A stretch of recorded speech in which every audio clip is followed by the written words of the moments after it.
Hey guys, TJ Lawton here, and today I want to show you how you can use hard clipping on your drums to really maximize your headroom and get things to sound really nice and punchy. Another reason why you want to be doing this is just to like tame the peaks of your individual drums, that when you go into group processing, everything, there's no like peaks sticking out like from your clap, or the combination of your kick and your clap's a big one, and then the volume will spike, and that's going to mess up the compressor and how it reacts on the group channel.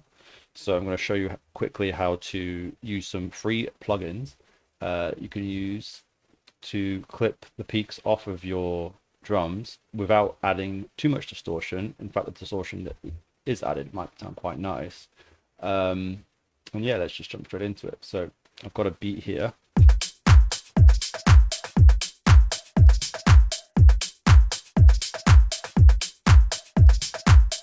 And I've got this thing called Smexoscope, which is basically just showing the waveform in time.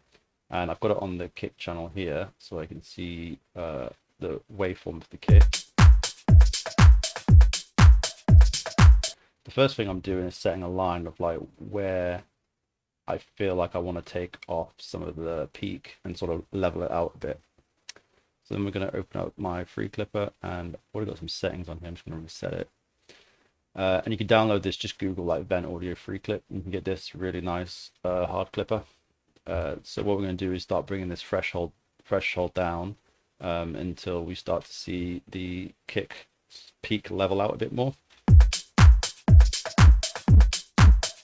There you go, instantly.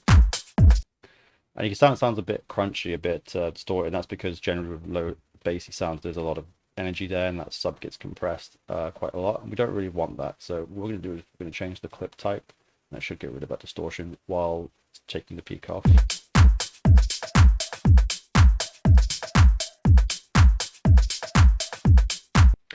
So as you can see, I've reduced that peak and taken away some excess headroom. So this is going to make it so it's easier to group together later and do some compression and saturation without things going too crazy. So I'm just going to I'm going to slow the kick for a second, just turn the free clip on and off so you can hear the difference.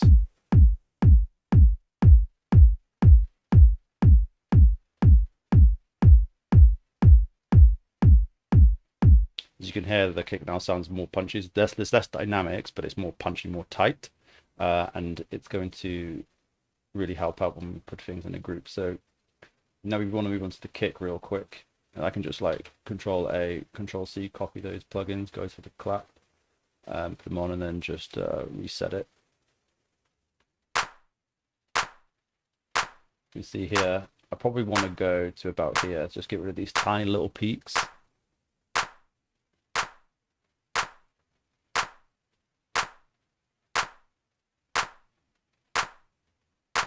Put some volume into it.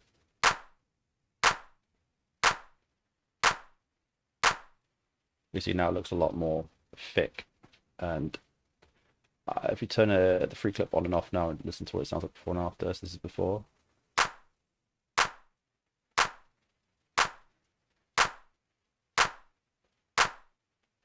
It's a bit more juicy. There's some weird stereo in this clap. Let me just into the stereo.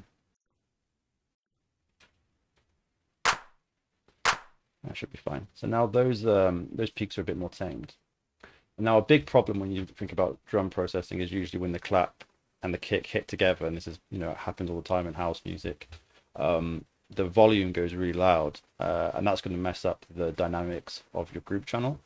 So we're going to actually group the kick and the clap together. I'm just going to call this like kick and clap, and we're going to do the same thing again. Reset this. Kick in.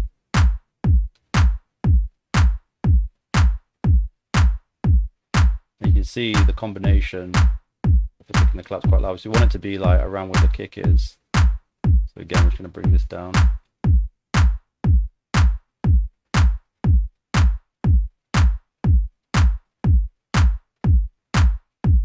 And if you hold down control, you can move in very fine amounts.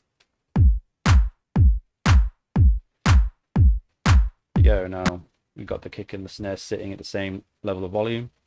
And if we listen to with it and without it, you'll hear that you're not really gonna, there's not really much of a change. It's just taking away those very subtle peaks.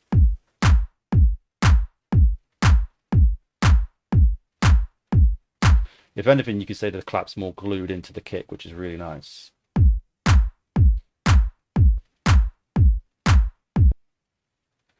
So now you want to do this for all of your big drums, such as your like main offbeat hi-hat or ride cymbal, though usually be quite loud, your kick and your clap. The other drums, you can do it, but it's not necessary.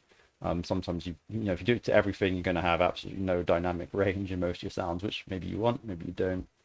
For example, these snares here, I'm going to leave them as they are. So now we've done all that. I've also done it to the hi. I did this earlier, so I've got like my all my hi-hats and shakers and stuff. And as you can see, I've already controlled the dynamic range a bit.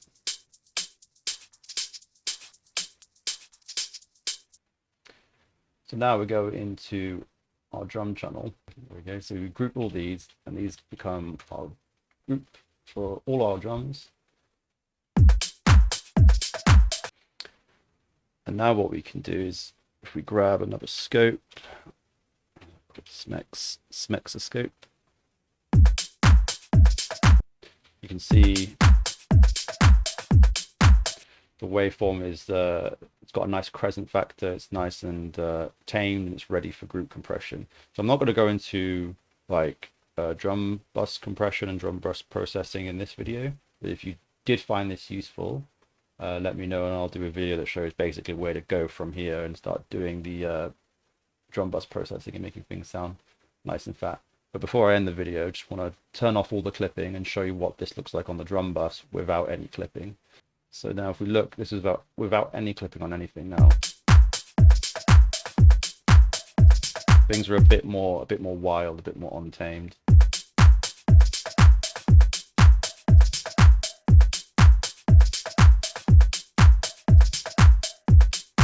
Especially when that kick and the clap hit together.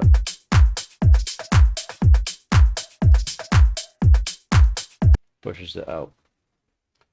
Now you might be like, well, I like having dynamic range, and that's fair enough. This is just a preference, of course. But I like to have my drums snappy and really loud, and to get that effect, having the peaks cut off with a clipper, that adds a bit of saturation, a bit of distortion. Doesn't add saturation, adds a little bit of distortion when you clip. Sounds really nice. Let's put the clippers back on.